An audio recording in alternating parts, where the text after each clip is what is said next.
Assalamualaikum. In this video, I am going to explain you the mechanism of aerobic respiration. Last video में हम discuss कर चुके हैं कि एरोबिक रेस्पिरेशन होता है और एंड एरोबिक रेस्पिरेशन होता है। टू टाइप्स थी रेस्पिरेशन की, और एरोबिक रेस्पिरेशन में greater amount of energy release हो रही होती है। तो अगर हम बात करते हैं greater amount of energy release हो रही है, so it means that aerobic respiration again has a 3 importantly further steps, जिसमें हम डिस्कस कर रहे थे glycolysis, Krebs cycle and electron transport chain. तो mainly in this video I am going to explain you the process of glycolysis. ये पूरा glycolysis का stage है जिसमें मैं सिर्फ आज ग्लाइकोलिसिस को ही एक्सप्लेन करूंगी कि ग्लाइकोलिसिस एक्चुअली है क्या।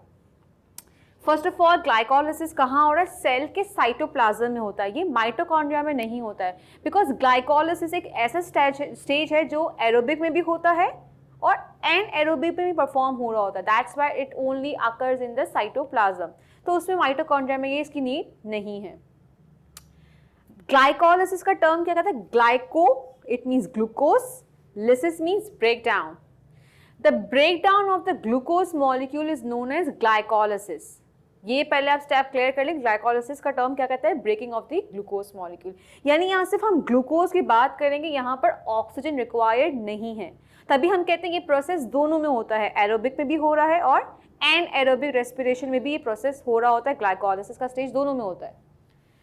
ग्लूकोज मॉलिक्यूल को हमने यहाँ पर ले लिया, एटीपी रिक्वायर्ड है। एटीपी से जब वो एडीपी फॉर्म हो रहा है, यानी एक फॉस्फेट यहाँ से रिलीज होकर वो एडीपी आया, तो उसका एक फॉस्फेट यहाँ पर जाके ग्लूकोज मॉलिक्यूल से फॉर्म कर लेता है और इसको बनाता है रिएक्टिव कंपाउंड।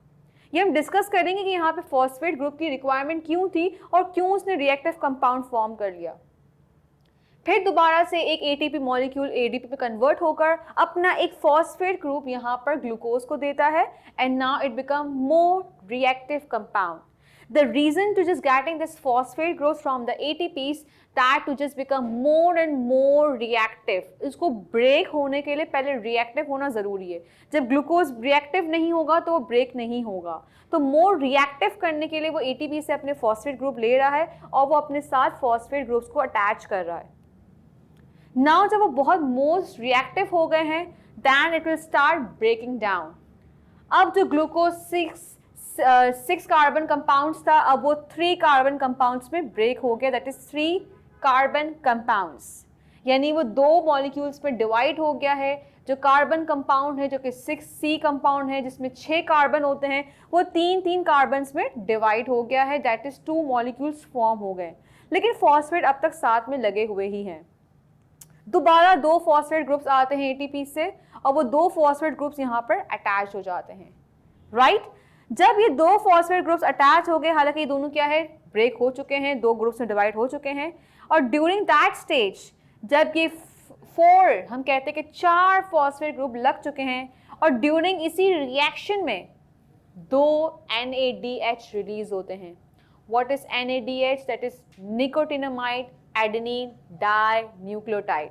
और यहाँ पर हाइड्रोजन ऐड है, तो हाइड्रोजन में ज़्यादा एनर्जी है। अच्छा, इसका रीज़न क्या है? सिंपली यहाँ भी कहेंगे आप लोग कि जो NAD है यहाँ पर, वो यहाँ पर हैविंग 2 एटम्स। आप कहते हैं कि NADH, अभी हम टर्म्स आगे पढ़ेंगे Krebs साइकिल में, इलेक्ट्रॉन ट्रांसपोर्ट चेन में, ग्लाइकोलिसिस में, तो 3 मॉलिक्यूल्स हर जगह पढ़ाएंगे। एक तो ATP आएगा कॉमनली, NADH की बात करेंगे, और एक आता है FADH। ये 3 मॉलिक्यूल्स हर रिएक्शन में रिलीज हो रहे होंगे। अब ATP के साथ जो NAD है और ये FAD है, वो क्या है एक्चुअली? ये जो NAD है, यहाँ पर सिर्फ NAD की हम बात करते हैं, यहाँ पर जो NAD है उसका एक मॉलिक्यूल्स 2 ATP के बराबर है। यानी आप कह सकते हैं कि अगर एक NAD रिलीज हो रहा है तो 2 ATP साथ में रिलीज हो रहे हैं, राइट? तो अगर 2 NAD रिलीज हो रहे हैं, यहाँ पे 2 NADH रिलीज हुए हैं, इट मीन्स यहाँ पे 4 मॉलिक्यूल्स ATP के रिलीज हो गए, यानी इतनी पैकेट ऑफ एनर्जी NAD के अंदर प्रेजेंट है। Same in the case of FAD। अगर एक FAD है तो उसका एक FAD 3 मॉलिक्यूल्स ऑफ ATP के बराबर है, राइट? यहाँ पर FAD की हम बात नहीं करेंगे, ग्लाइकोलिसिस में FAD रिलीज नहीं होता है, हम Krebs साइकिल में बात करेंगे, राइट? तो यहाँ पर क्या हुआ, फॉस्फेट ग्रुप अटैच हुआ और NADH यहाँ पे फॉर्म हो गए, 2 NADH निकल रहे हैं, it means 4 molecules of ATP के बराबर है। आप ये बात कह सकते हैं। अब क्या हो रहा है, जब ये 2 मॉलिक्यूल्स जो है फॉर्म हो गए, 2 फॉस्फेट ग्रुप्स हर मॉलिक्यूल्स में अटैच्ड है, अब ये फर्दर क्या होंगे, ड्यूरिंग इसी रिएक्शन में यहाँ पर 2 फॉस्फेट ग्रुप रिलीज हो गए हैं और उसने क्या फॉर्म कर लिया, ATP रिलीज कर लिया है।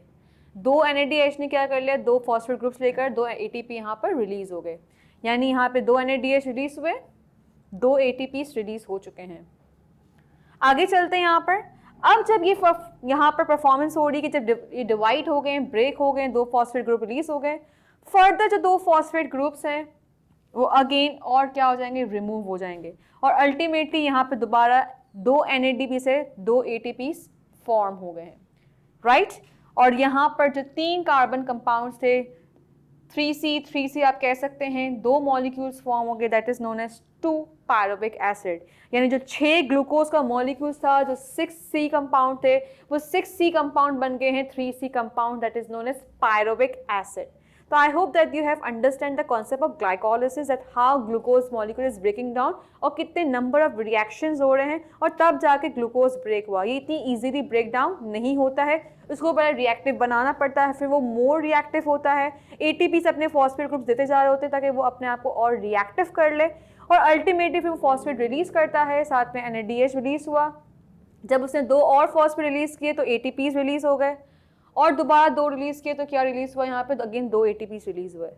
अब कहते हैं कि जो एनर्जीज है यहाँ पे, a lot of energy they have gated from this reaction, glycolysis का परफॉर्म हुआ एंड ATPs बहुत ज़्यादा अमाउंट में रिलीज हुए, तो हम कहते हैं तभी इन द एंडिंग इतने रिएक्शंस हो रहे हैं और साथ साथ ATP रिलीज हो रहा है, तभी हम कहते हैं 36 मॉलिक्यूल्स ऑफ ATPs वहाँ पर एक साथ कलेक्ट हो रहे होते हैं after the reaction of aerobic respiration. So I hope that you have understand this concept of glycolysis, how glycolysis perform and how glycolysis has a number of reactions. So in my another video, I am going to discuss about the Krebs cycle and electron transport chain together. So stay with me. Thank you. Allah Hafiz.